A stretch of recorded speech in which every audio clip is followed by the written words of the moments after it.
Doherty, the 6'7" sophomore from East Meadow, New York.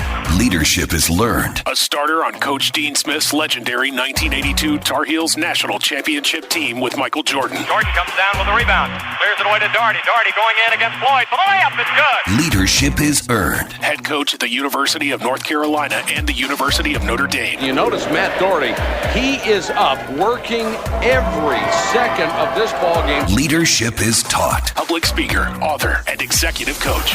And leadership does not require a title. This is the Rebound Podcast with Coach Matt Doherty. Welcome to the Rebound Podcast. I'm Matt Doherty, and I'll be your host. On this podcast, we focus on the topic of leadership and overcoming adversity in an open and raw kind of way. We discuss failures and how to rebound from them. I became passionate about leadership after being forced to resign from my coaching job at North Carolina in 2003. I went on a leadership journey, realized that maybe the most under-taught topic in formal schooling, yet the most important. With me today is Frank Viola, former Major League Baseball All-Star and World Series MVP with the Twins in 1987 and won the AL Cy Young Award in 1988. Frank was part of a game at St. John's versus Yale with Ron Darling in 1981, considered the best in college baseball history. Welcome, Frank. Hey, Matt. How you doing? Oh, man, it's so good to have you on. It's an honor. Just a little background for the audience. Frank and I grew up in the same hometown, East Meadow, New York, which is a suburb of New York City, about 30 miles from Manhattan on the South Shore near Hofstra University. Frank also was an excellent basketball player, and we played against each other in high school. I think you were a senior and I was a sophomore. And I think you had 28 points on me, and I'm still a little bitter about that.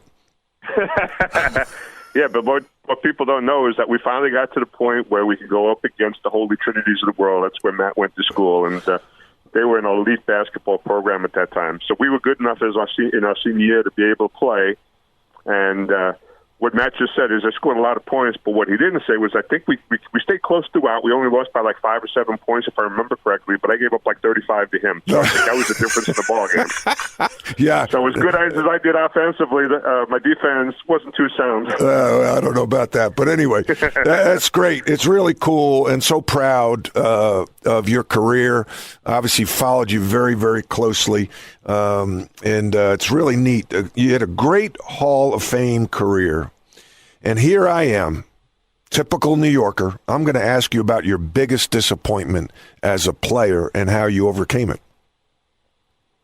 Well, first of all, I don't think I would have become the player that I became without some disappointments, without failures along the way. I think that's the best learning tool anybody could ever receive, is going through trials and tribulations and being able to bounce back from them and go forward in a positive direction. So that being said, there was a couple, but I was blessed, Matt. I got drafted out of high school by the Kansas City Royals and turned it down because I just wasn't mature enough, in my opinion, to handle. I'm still not mature enough, but I mean to handle the outside world. So I decided, and St. John's came along and gave me a scholarship offer, so I was able to get 3 years of education under my belt and go through a great program and stay at home. So I got to live in East Meadow for an additional 3 years. And then got drafted by Minnesota after my junior year. And that was after the Darling game you mentioned, so on and so forth. So everything was pretty much handed to me, and things went really, really well. Well, from that point on, I got drafted, went straight to Double-A, and won the championship with the Double-A team, and was involved in the championship-winning game. I got the win in that championship game. So, I mean, you talk about a career that's taken off on a pedestal. Everything was going well. Mm-hmm. Then reality set in, and here's the failure we're talking about. The Twins decided they wanted to go into a rebuild. So they got rid of all their veteran players, and they brought us young kids up to learn on the job.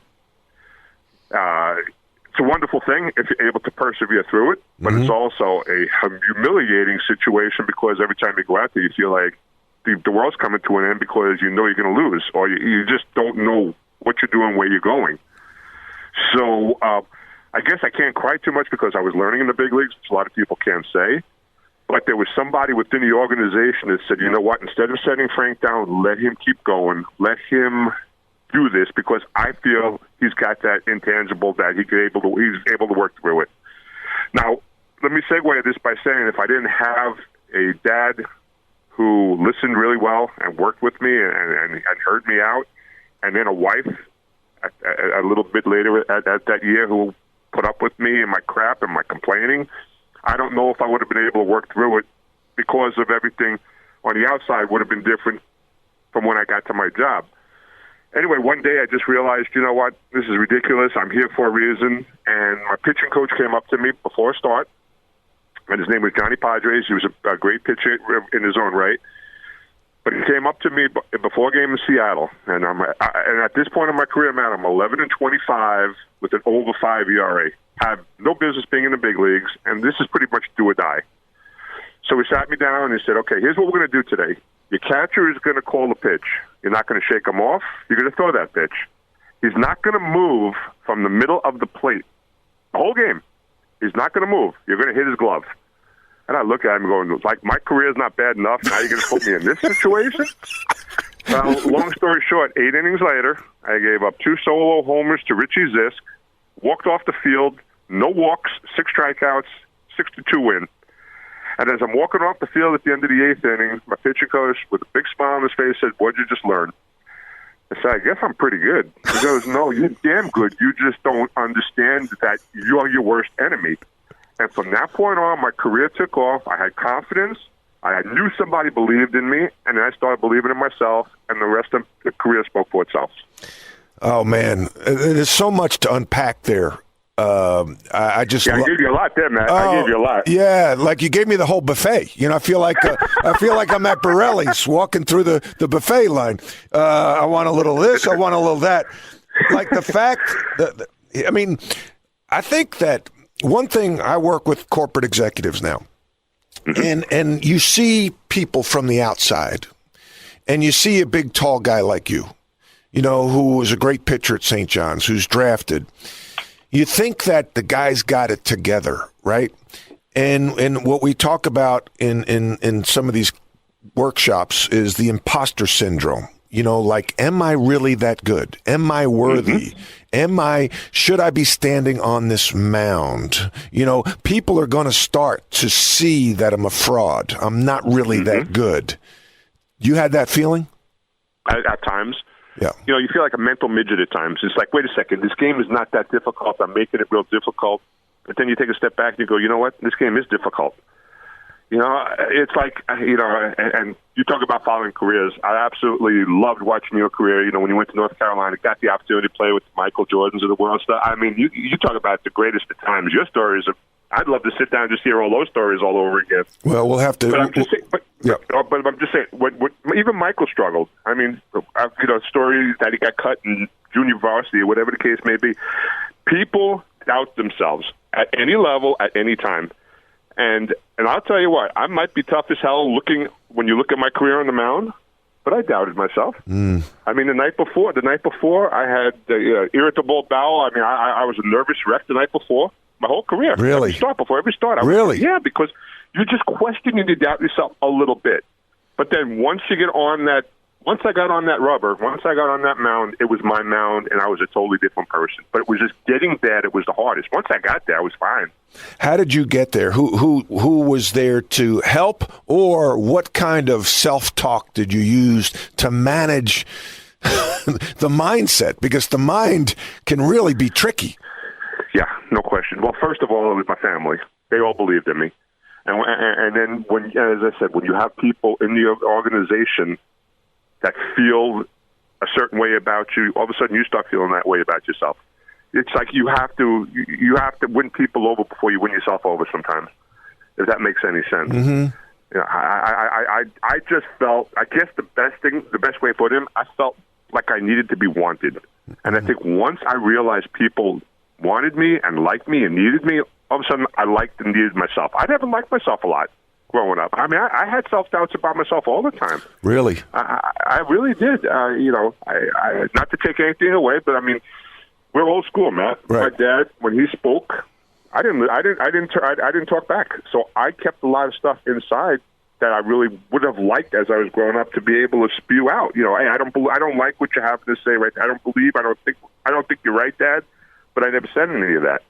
And I think as I got older and got into the real world and started being responsible, I still didn't question some of the stuff I stood to question, and I think that hurt me along the way as well. Really? You know, what were some of the things that, you know, you wish you could have pushed back on as a kid? What were...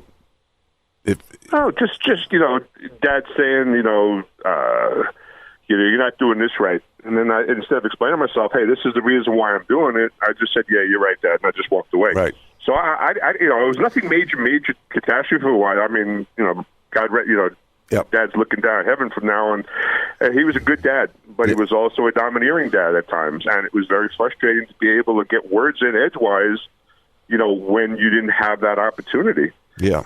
So, if that's the worst thing that I ever had, in my relationship with my dad, it wasn't too bad. But I would have liked to be able to be a little more outspoken at times, just to get things off my chest, because you keep everything inside. That's not the best thing for you either. No. How has that impacted you as a father? Because you have 3 children, if I did my research Correct. accurately. Yep. So you have 2 daughters and a son. I listen a lot better now. Mm-hmm. I hear them out.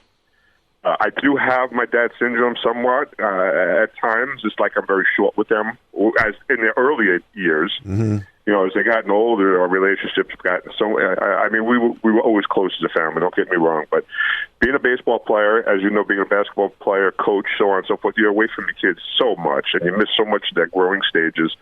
I always felt like I was playing catch up with them and trying to become that dad that I wanted to be from the start that I wasn't able to be. Mm-hmm. But my wife, Kathy, of 37 years. I mean, if I didn't have her, I don't know where I'd be in this world. I'm not giving her kudos just to give her kudos. It's a fact. Mm-hmm. She's a wonderful mom, wonderful wife, wonderful everything. She's kept this family together all these years. But that being said, I think, go back to my career a little bit, just to give you a little heads up. In 1994, I blew out my arm. I had Tommy John surgery when I was pitching for the Red Sox. I tried coming back for a couple of years, and I was the type of pitcher that could have continued on if I wanted to, but it would have taken a little time. Mm-hmm. And at that point, my kids were 12, 9, and 8, Frankie, Brittany, and Kaylee, and I figured, you know what, this is time I have to become the dad that I never was. And I walked away from the game. You asked if you had any, if you have anything that you'd like to take back in your life. Right. I think maybe I would have hung on a little bit longer if I would have known now what I know then as far as money increases and contracts and so on and so forth. That might have given us a little bit better situation later on in life, which I'm learning. But I mean, if that's the worst thing, you trade your career for a family. I would take that family every time. And as I was mentioning to you earlier, I'm getting away on a tangent, but we're still very, very close as a family, and that's the most important thing to me. How old were you in 1994 when you had Tommy John surgery? 34. 34, yeah. And it was at the end of my contract with the Red Sox, and if you remember correctly, 94 was strike lockout year where there was no World Series. Mm-hmm. So I had no team to work with or to work out with. I was basically coming back from Tommy John on my own, and I'd never had an arm injury before, so it was all new to me.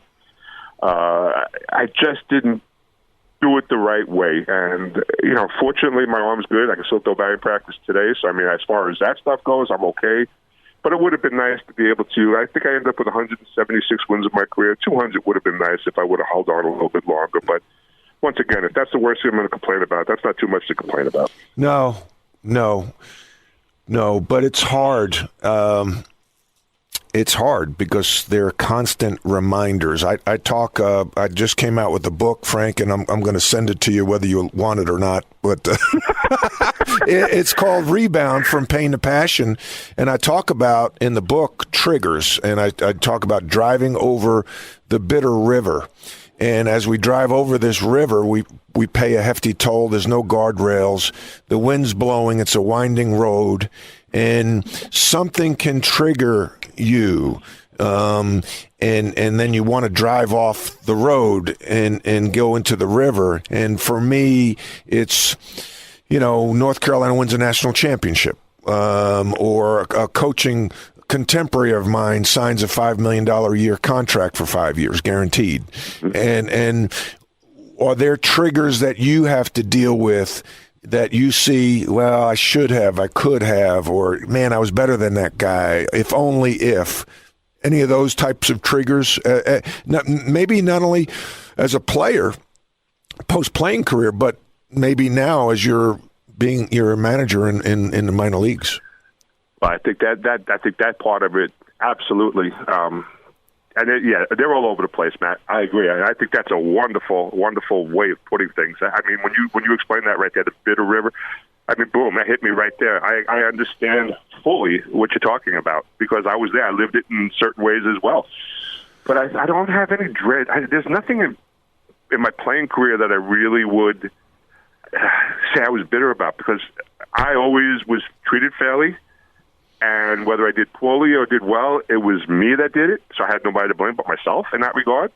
So really, no bitterness in my playing career. It was after my playing career that there are some things that I would like to have had an opportunity to do and seen changes in, especially in the coaching front. When I mentioned earlier about taking those years and basically rebuilding my relationship with my kids and my family and stuff, I took from 1996 when I retired to 2004 off totally from even thinking about anything affiliated, pro, anything like that.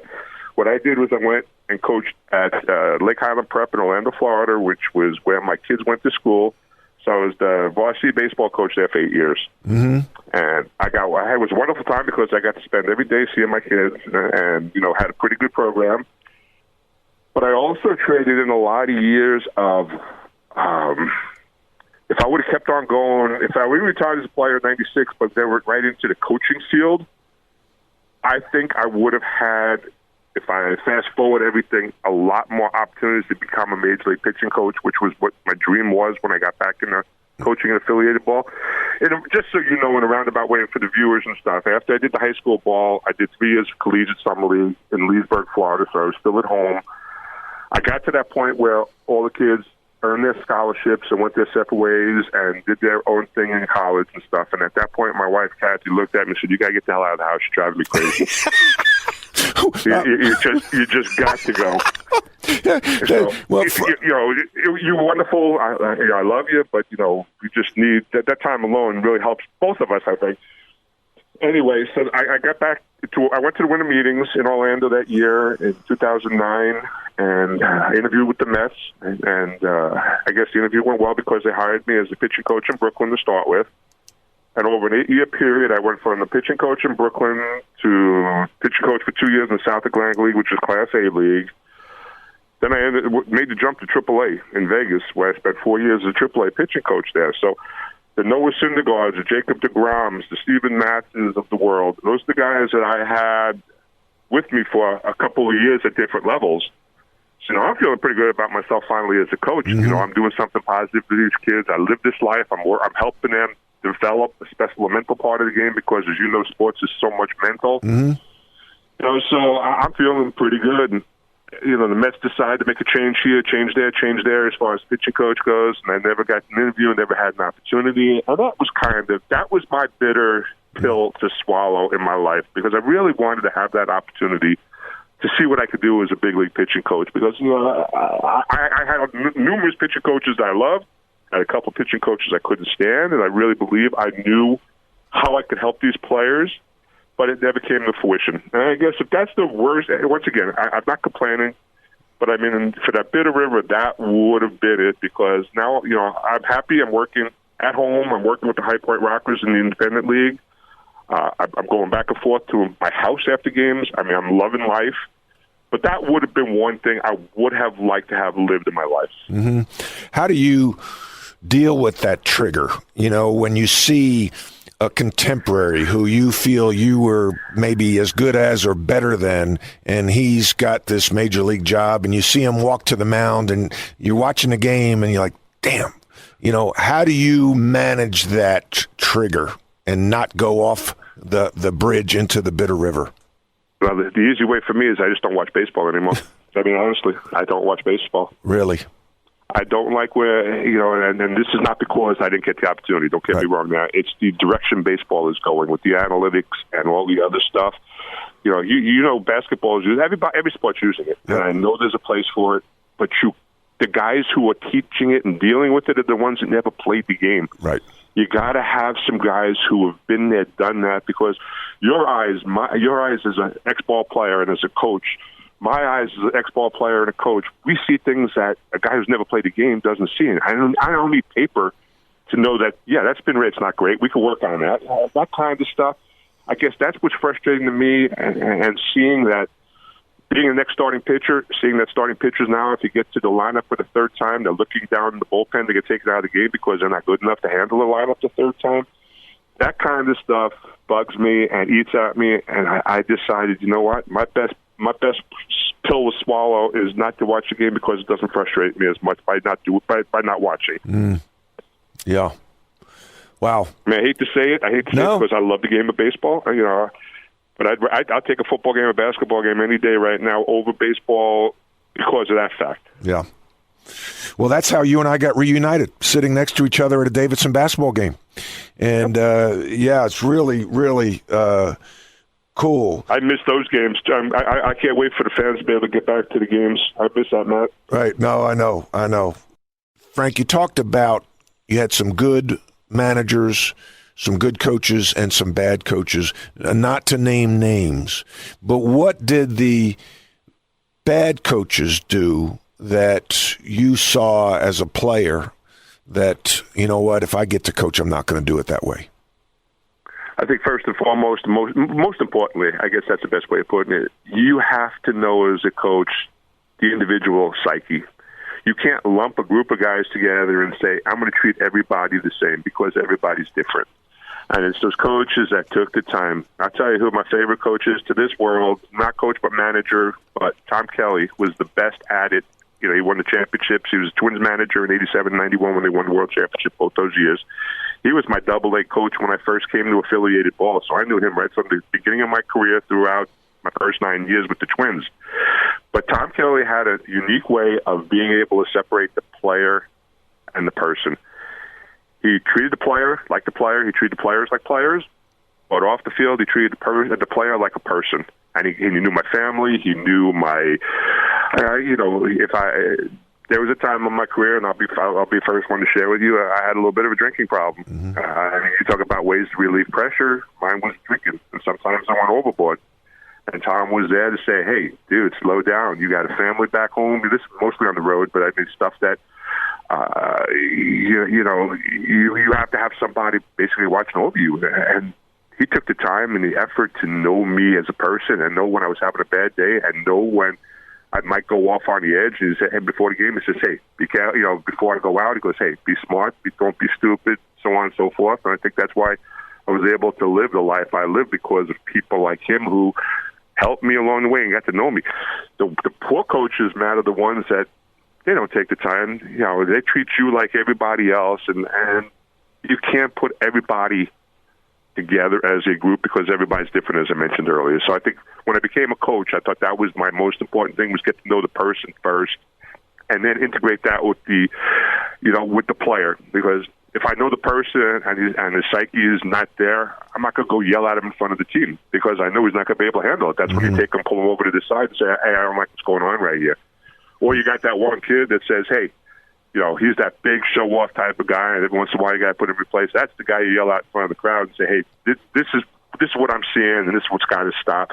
You just got to know each individual personality, and I think that's what makes a good coach, the difference between a good coach and a bad coach. Yeah, that's emotional intelligence. I didn't know the term emotional intelligence till I lost my job in 2003, and I went on a leadership journey, and I'm sitting in a class in Philadelphia at the University of Pennsylvania, and they're talking about emotional intelligence. And as I go through this class, I'm going, my God, if I would have learned about these types of things before I became a head coach, I might still be the head coach. Mm-hmm. And is there any formal training, leadership development in Major League Baseball for young coaches? I couldn't answer that.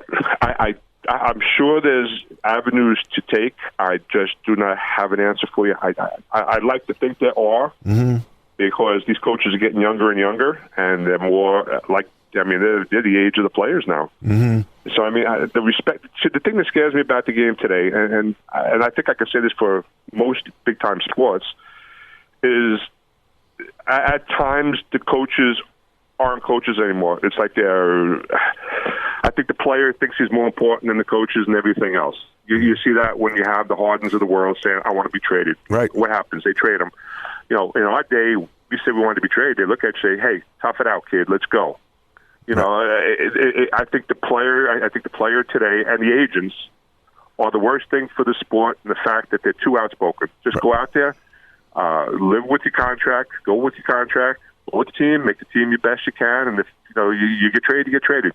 But don't cause it bothers me when they have all these issues of I'm in charge, and I don't care what you guys say. I'm going to work this trade. I hate to say it, and I understand why, but I mean the Deshaun Watson situation in Houston, right, with the Texans, that's going to be really interesting how that plays out. It's that kind of stuff that does coaching have a lot to do with it? Absolutely, but it's more front office and the agents that have a lot to do with it. That much more. Because you're giving the players that much more power in today's game. Yes. No, it's more managing personalities than you're teaching the game and developing talent and the strategy, the X's and the O's and the pitch counts and I agree. People, an assistant coach, longtime coach, Gordon Chaser in the NBA, said basketball's a beautiful game.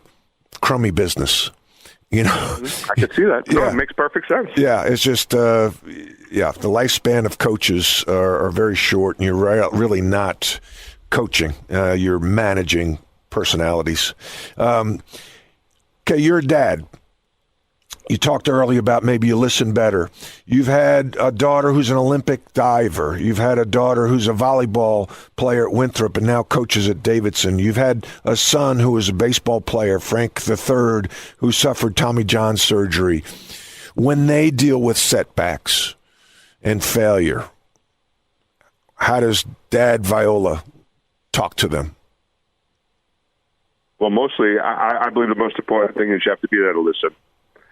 And after you listen, and some of them, sometimes the kids, and it's just like my wife as well, I put her in it. Most of them just want to vent. And I want to be there to be there for the venting so that they can get it out of their systems. They don't take it outside their house or they take it somewhere else where they're going to regret what they say or what they do. So I think the one thing I've learned is I've really become, as I've gotten older, a real good listener. And as I said, I don't say much. If I have to say something, I will say something. And if it has to be stern, I will say it sternly. I will say it to my kids. I will say it to my grandkids, because I think that's the role that everybody has in this world. But I like to listen more than anything else, Matt, because I've been through so much, good, bad, indifferent, that I think by just listening, you could just, and sometimes, as I said, they don't want an answer. They just want to be able to get it out off their chests. So you just want to be there for them, and I think that's the most important thing. If I die tomorrow, I want my family to know I tried to always be there for them. I might not have been the best, but I tried to be, and I think that's all anybody can really ask of themselves. Yeah, I'm a fixer, and so my wife used to tell me she'd vent, and then I'd try to give her an answer. And she'd be like, wait a second, I don't want an answer. Yep, I know exactly what you're saying. I don't want you to fix it. I'm like, oh my gosh, you don't want me to fix it? You just complained about something, and they, like you said, and it took me. Now I'm be married 30 years this May, and it took me about 28 years to figure that out. No, I get it. Right? I like that though. The fix it, I like that. Yeah, I was. But here's the other story. Here's the other. If you got time, I just want to. No, we've got plenty of time. University of Minnesota volleyball coach. He just passed away a couple of years ago from Lou Gehrig's, and I can't think of his name. It really bothers me because he was such a great coach. But he started out as a male coach in volleyball and other sports. when he was going through the coaching regime. University of Minnesota came along and said, we want you to start up the girls volleyball program there. And he's like, girls? I don't coach girls. And there's so on and so forth. Anyway, he ended up 25 years coaching there, was one of the greatest coaches ever, and his name's eluding me. But he told me two quick stories about going from men's coaching to girls coaching, and I know you'll get a kick out of this. He said, number one, the first time I got on the bus to chew out the girls after a bad game, they started crying. Mm-hmm. And he said he took a step back after talking, and he went back, and he talked to his assistant coaches and said, that wasn't a good thing, was it? The lady assistant coach looked down and said, you learned your lesson right there. He said, you can't yell at these girls because they're emotional, so on and so forth. So this takes me to the second point. He said, then I found my niche. And he said, what I did from that point forward was, if I had something to say, I would count to 10. And at 10, I would repeat that to myself and say, is it worth saying? Will it cause trouble? And he said, I became a better person, a better coach, a better father, a better husband, because I took that approach and realized, you know what, a lot of the things that come out of your mouth in the spur of the moment, if you look back, are really the stupidest things you say in your life. Right. So I've tried using that, and it does help. I mean, I still say stupid stuff. I still do stupid things, but it has helped as far as my relationships with my family because of that. So I appreciate him for teaching me that lesson. It's a great lesson. It's a great lesson, Frank. I think that if anything, our listeners take away from this, and there was so much, it would be to think before we act. And I follow a gentleman on Twitter and named Tim Kite, and he talks about what you just mentioned, basically. E plus R equals O. And I think when we can label something, we can manage it better. And E is the event. So E might be, the volleyball coach just lost and he's emotional, he's getting on the bus. R is our reaction, and the O is the outcome. So the event occurs, how we react equals the outcome. And the only thing we control is the R. That's all. And so the better our R, the better the outcome. So by that coach counting to 10 and being patient enough, like hitting the pause button, tapping the brake. And that's so hard for us as males in, growing up in the 70s on Long Island. Because if you waited to react in the schoolyard, you would be considered a punk, right? Like if somebody said, oh, Frank, you're stiff. Frank, you're a loser. And you just sit there and thought, well, let me think, is this going to be a wise thing for me to do? What should I do? And if you don't go at that guy, oh, he's soft. You get no respect. So now, as you get older, as a manager, as a player, as an adult, as a father, we've got to change the way we're wired and tap that brake. And sometimes it feels weird, like, oh, man, that guy just said something about me and I didn't go after him. I'm going to be viewed as a pump. No. There's now strength. And it's funny because I watched The Godfather the other day for the umpteenth time. And Michael Corleone is so calm when somebody says something. And it's those calm guys that are just kind of looking that you got to be worried about. Oh, absolutely. Sonny would fly off the handle, and he got himself killed because he didn't control his emotions. Michael controlled his emotions, and that's what got him to the top. That's life too, Matt. I mean, that's a wonderful life lesson as well. Yes, 100%. Because as a player, you want to win. You want to win everything. You want to win the argument in the playground. And you don't have to win every argument. Yeah, but it's grooming your ego to understand that. It's hard. Because our egos, an athlete, I mean, not just an athlete, but I mean, speaking as an athlete's ego is huge. And it's got to be milked, it's got to be soothed, it's got to be this, it's got to be that. There's so many different ways you could approach it. And, you get to a point where you feel like, hey, I'm on the pedestal looking down at everybody else. I don't need any of you guys. And then you realize when that pedestal is taken out from under you, oh, man, that's not what I expected in life. And those are the ones who are able to take that jump of faith after the pedestal's taken away from them and learn and deal with it. Those are the ones that are successful in life going forward. Yeah. Amen to that. That's a great way to end here, Frank. Frank, if people want to follow, are you active on social media at all? I do Twitter. I do not very much. I do a lot of my wife tweets and I retweet. I do a lot of retweets for my kids and my wife. Mm-hmm. But I'm on Twitter. Frank Viola. I don't even know what it is, to tell you the truth. I don't know how. But my son put me on Instagram. I don't know what the hell. I'm computer illiterate. I am not real good with electronics and stuff like that. But I am on Twitter and I am on Instagram. And if anybody wants to say hello, I can respond when I get tweets. Just I don't look at it often enough, I guess, in today's world. Well, I appreciate. We've learned a lot. To me, if we want to take a couple of things away, I think one of the common theme in a lot of the stuff we touched on was listening. Yeah. And I would say to players, listening's a talent like running and jumping. But listening more for empathy as a leader and not judge. Just listen. Right. People need... the one thing, though, that the kids of today have to... listening is utmost important, and I agree with you 100%. But the kids can listen, and if they don't like what they hear, they can always let it go out the other ear. But hear the person. Don't talk over them. Don't think you have the answer before they finish what they're saying. Hear that person, because you will, for the most part, take more positives out of negatives when you do listen, and listen the right way. Amen. Well, leadership is a learned behavior. You're a leader whether you're a parent, a coach, a business owner, or a friend. We all lead in some way, shape, or form. I appreciate you joining us on Rebound, the podcast with Matt Doherty. Special thanks to Frank Viola. I welcome any and all feedback. You can reach me on Twitter. My handle is @DohertyMatt.